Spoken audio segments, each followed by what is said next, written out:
இந்த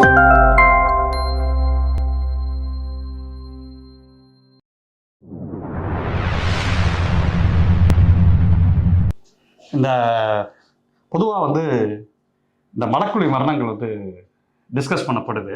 ஆமாம், டிஸ்கஸ் பண்ணப்படுதுன்னா ஒரு ஒரு ஒரு ரொம்ப அதை பற்றின புத்தகங்களை பற்றி நம்ம பேசுகிறப்பையோ இல்லை அதை பற்றி இது பண்ணுறப்ப பெரிய மக்கள்கிட்டேருந்து பெருசாக ஆதரவுலாம் இருக்கிறது இல்லை. நம்ம மக்கள் தலித் அரசியலுங்கிறத வந்து பெரும்பாலும் சினிமாவில் அதை தேடுறாங்க. சினிமாவில் பா ரஞ்சித், மாரி செல்வராஜ் உரையாடப்படுற அளவு மலக்குழி மரணங்கள் உரையாடப்படுறது இல்லை. நியூஸ் அதாவது அவங்க கொண்டாடணும், அவங்க ரொம்ப நல்ல டைரக்டர்ஸ், அதில் மாற்று கருத்து இல்லை. ஆனால் ரியல் பிரச்சனை ஒன்று வரப்போ யாரும் டிஸ்கஸ் பண்ண வர்றதில்லைன்னு நான் சொல்ல வரேன். நான் என்னென்னா அவங்க மரணங்கள் டிஸ்கஸ் பண்ணப்படுது பெரும்பாலும். ஆனால் நாம் அந்த ஆவணப்பட விஷயமா போனப்போ ட்ராவலில் பெரும்பாலும் என்ன சொல்கிறாங்கன்னா, ஒன்று மரணம் அடைஞ்சிருவாங்க, எல்லாருமே மலக்குழியிலேருந்து விழுந்து மரணம் அடைய போகிறதில்ல. ஆமாம், 40 வயசில் அவங்களுக்கு உடம்பு சரியில்லாமல் போய் மலக்குழியில் இறங்கி அது ஃபுல்லாக உடம்பு பாதிக்கப்பட்டு நோய்வாய்ப்பட்டு இறக்குறவங்களும் இருக்காங்க. சரிதானே? அது ஒரு பக்கம். ஆனால் மலக்குழியில் ஸ்ட்ரெயிட்டாகவே டெத்து. இதில் வந்து 2 தான். ஒன்று வந்து ஸ்லோ பாய்சன், ஒன்று வந்து போன டெத்து.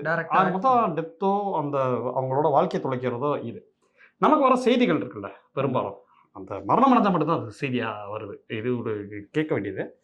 இன்னொன்று கவனிக்க வேண்டியது, இன்னும் நான் பார்க்குறது என்னென்னா, அப்போ இவங்கெல்லாம் வேலை செய்கிறப்ப அந்த கண்டிப்பாக ஒரு டாக்டர்கிட்ட தானே போவாங்க. ஆமாம். அப்போ இதில் டாக்டரோட ரோல் என்ன அப்படின்னு பர்ஸ்பெக்டிவ் அதுக்கு இருக்கிறப்ப நான் பார்த்தவங்க தான் அந்த அனுரத்னா மஞ்சள் மரணங்கள்ங்கிற ஒரு புத்தகம். ஆமாம், நீங்களும் படிச்சிருப்பீங்க. அதை பற்றி உங்களோட கருத்து என்ன? ஆமாம், இது வந்து மஞ்சள் மரணங்கள் 2023 அவங்க முன்னுரையிலே எழுதியிருப்பாங்க. தொகுக்கணும்னு வச்சா ஒரு 1000 பக்கம் வரணும், அவ்வளோ மரணங்கள் இருக்கு. ஸ்பெசிஃபிக்காக அந்த இயர் மட்டும் எடுத்துட்டு, ஏன்னா நம்ம மக்கள் பெருசாக இருக்குன்னு படிக்காமல் போயிடுவாங்க. ஸோ சின்னதாக இந்த வருஷம் நடந்து இதை பார்த்து படிங்க, இதாச்சும் படிச்சிங்கன்னா உங்களுக்கு ஒரு இன்சைட் கிடைக்கும், அவங்க வாழ்வில் வந்து எவ்வளோ கொடுமையாக இருக்கு அப்படின்னு 2023 நடந்த மரணங்களை மட்டும் பதிவு செஞ்சுருக்காங்க, அதாவது ஆவணப்படுத்தியிருக்காங்க. ஏன்னா யாரையும் விட டாக்டர்களை வந்து இதை நேரடியாக சந்திச்சுக்கிட்டே இருப்பாங்க. நம்ம ஆவணப்படுறதுக்கு ஒரு டாக்டரை பேட்டி எடுக்கணும்னு நம்மளால தேடிக்கிட்டு இருக்கோம். அதான் சொல்கிறாங்க, அவங்க இந்த நேரடியாக இறங்கும்போது அவங்களுக்கு வர நோய்கள் வந்து என்னன்றது கண்டுபிடிக்க முடியாது. சரி, ஏன்னா உள்ளே இறங்குறப்போ எத்தனை வீட்டோட அழுக்கு இருக்குது, எத்தனை உள்ளே போகுது. அதாவது சும்மா ஆஸ்பத்திரி பேர் மாத்திரை காய்ச்சல் அந்த மாதிரி வந்துடுவாங்க. பட் ரெகுலராக அவங்களுக்கு அந்த ஹெல்த் கேர் சிஸ்டமும் அந்த மாதிரி வச்சு பார்த்து அப்படி பார்த்து தான் அவங்களுக்கு அந்த என்ன நோய் இருக்குன்னே கண்டுபிடிக்க முடியும். ஃபஸ்ட்டு அதான் இந்த புத்தகத்தில் அவங்க என்ன பதிவு செஞ்சுருக்காங்கன்னா, 2 கேட்டகரியா. ஒன்று வந்து மலக்குழியில் இறங்கி மரணமானவங்க, இன்னொன்று வந்து இந்த வேதியியல் பொருட்கள் அங்கே லேப்லாம் இருக்குல்ல, அதில் விஷவாயு தாக்கி இறந்தாங்க. அது 4 பேர், மொத்தம் 11 பேர் எண்ணிக்கை. இதில் வந்து முக்கியமாக இறந்தவங்க வந்து பட்டியலின மக்கள் தான்.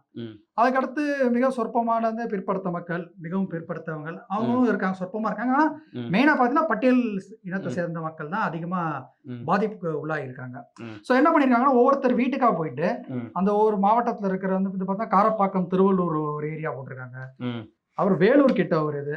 ஏன்னா டைரக்டா போய் அவங்க எப்படி இறந்தாங்க, உங்களுக்கு நிவாரணம் கிடைச்சிச்சா, அவங்க வாழ்வியல்லாம் எப்படி இருக்கு, அதை இது பத்திலாம் டாக்குமெண்ட் பண்ணிருக்காங்க. ஆமா, அதாவது என்ன இப்போ உங்க பாத்தீங்கன்னாலே தெரியும், அவங்க பேரு, அவங்க டீடைல்ஸ், நிவாரணம் கொடுத்துருக்கா இல்லையா, அது ஒரு டாக்குமெண்டேஷன், ஒரு ஆவணம் மாதிரி. அது என்னன்னா, சிலது வந்து அரசு நிவாரணம் தரணும், அதாவது போட்டிருக்காங்க ஒரு 5 லட்சமோ இல்லை 15 லட்சம் டிபான்ஸ். சிலது வந்து இறந்து இப்போ இந்த பிரைவேட் இதெல்லாம் இருக்குல்ல, இப்போ இந்த சென்னை மாதிரி நகரங்களை பார்த்தீங்கன்னா கேட்டட் கம்யூனிட்டின்றோம், செக்யூரிட்டி வேலை தான் ஒருத்தர் பார்த்துருக்காரு, திடீர்னு இறங்கி இது பண்ணுங்க கிளீன் பண்ணியிருக்கேன்றாங்க. இறந்து போனதுக்கு அப்புறம் அவங்களுக்கு எதுவுமே தரல. ஸோ பிரைவேட்னா யார் பொறுப்பேற்பாங்க? அவரோட மெயின் ஜாபே செக்யூரிட்டி தான். இது வந்து அடப்பு இருக்கு, நீங்க அள்ளுங்கன்னு இருக்காங்க, ஆனால் அதுக்குண்டான நிவாரணம் வந்து தரதில்லை. அந்த டீட்டெயிலு. அப்புறம் மீஞ்சூர், சரி, ஒரு இடமா சொல்லியிருக்காங்க. ஸோ இது என்னென்ன இழப்பீடு கொடுத்துருக்காங்க, எத்தனை இதுக்கு இழப்பீடு வந்திருக்கு, எத்தனை இதுக்கு வரல. இது வந்து மலக்குழி மரணங்கள். அதே மாதிரி வந்து இந்த வேதிய பொருட்களான ஃபேக்ட்ரிகள் இருக்குல்ல, அதுவுமே என்ன பண்ணுறாங்கன்னா, அவங்க காலையில் ஒரு வேலை செஞ்சுட்டு நிறைய வேலை செஞ்சால் தான் உங்களுக்கு கணிசமான இது காசு கையில் நிற்கும். சரி, ஓகே, காலையில் ஒரு வேலை செஞ்சுட்டு ஈவினிங்காக முடியும் போது இந்த மாதிரி ஃபேக்ட்ரியில் போயிட்டு அங்கே இருக்கிற வேஸ்ட்டை டிஸ்போஸ் பண்ணும்போது அவங்களுக்கு அந்த போதிய பாதுகாப்பு கவசங்கள்லாம் தரதில்லை.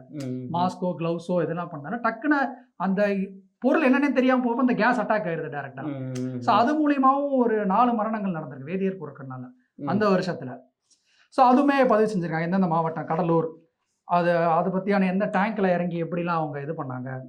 ஸோ அதுவுமே வந்து இது ஒரு டாக்குமெண்ட். அதாவது அந்த 2023 நடந்த டாக்குமெண்ட் எந்தெந்த ஊர் எந்தெந்த இது அப்படின்னு. சரி, ஏதாவது தீர்வு மாதிரி ஏதாவது சொல்றாங்களா? தீர்வு மாதிரி என்னன்னா களம் 2023 அப்படின்ற ஒரு இது வந்து டாக்குமெண்ட் பண்ணிருக்காங்க. இது என்னன்னா ஐஐடியில வந்து ஒரு இது பண்ணியிருக்காங்க. இதை வந்து ஒரு நவீனமாக்குறதுக்காக ஒரு இந்த டேங்க் மாதிரி வச்சு இது வந்து ஜஸ்ட் ஒரு இது மாதிரி எக்ஸிபிஷன் மாதிரி நடத்திருக்காங்க. எப்படி மனிதன் வளர்ந்து மனிதனே அல்லாம ஒரு இது மாதிரி எந்திரம் மாதிரி வச்சு ஆள்றதுக்கு உண்டான ஒரு தீண்டாமை தமிழ்நாடு தீண்டாமை ஒழிப்பு முன்னெடுப்பு நடத்த மனித மாண்பு நிகழ்வு ஒருங்கிணைக்கப்பட்டது. நம்ம கூட இந்த விழுப்புரம்ல ஒரு தோழர் இருக்கு சொன்னார்ல, ஐஐடியில இந்த மாதிரி ஒரு செட்டப் வச்சு இது பண்ணாங்க. ஆனா அதுக்கு அடுத்து வந்து போதிய இது வந்து முன்னெடுப்பு வரல கவர்மெண்ட் கிட்ட இருந்தோ. ஏதோ ஜஸ்ட் ஒரு எக்ஸிபிஷன் மாதிரி வச்சுட்டு இது வந்து இது தீர்வுக்காக என்ன அவங்க பண்றாங்கன்ற மாதிரி எதுவும் பண்ணல. ஸோ இது வந்து ஹோமோசெப்ட் அப்படின்னு போடுறாங்க. அதாவது ஹோமோசெப் சென்னை ஐஐடியின் ஹோமோசெப் இயந்திர நிகழ்வில் காட்சிப்படுத்தப்பட்டது. ஸோ அது வந்து எல்லாம் பலதரப்பட்ட குழுக்கள் இருந்து வந்து அமைப்புகள் இருந்து வந்து இது வந்து ஒரு செட்டப் மாதிரி காட்டியிருக்காங்க. இது மாதிரியாச்சும் இது பண்ணா அவங்களுக்கு ஒரு தீர்வு கிடைக்கும் அப்படின்னு. அறிவியல் மனிதர்களிடையே உயர்வு தாழ்வு காணாது. அறிவியல் துணையுடன் மனித கழிவை மனிதர் அகற்றும் வழக்கம் ஒழிப்போம். சமூக நீதி அறிவியலை பரப்புவோம். சனாதானத்தை வேறறுப்போம். சமத்துவத்தை நிலைநிறுத்துவோம். இந்த புத்தகம் வந்து மருத்துவர் அனுரத்னா அவங்க எழுதியிருக்காங்க. அவங்க டாக்டர் பாயிண்ட் ஆஃப் வியூல எப்படி இது வந்து ஒரு அறிவியல் மூலமா அறிவியல் கண்டுபிடிப்பு மூலமா தான் இது சொல்யூஷன் இருக்குன்றது அவங்க வந்து இந்த புத்தகத்துல ஃபுல்லாவே பதிவு செஞ்சுட்டு இருக்காங்க. அது உறுதிமொழியா இருக்கட்டும், ஒரு கவிதை வடிவாகட்டும், அதுல வந்து அறிவியல் தான் இதுக்கு சொல்யூஷன். அறிவியல் சார்ந்து போனாதான் இது வந்து இந்த மனிதர்களை அகற்றப்பட்டு அது ஆட்டோமைஸாவோ இல்லைன்னா அந்த ரொபோட்டிக் இது வச்சோ செஞ்சாதான் இதுக்கு உண்டான நிரந்தர தீர்வு வரும்னு அவங்க இது பண்றாங்க.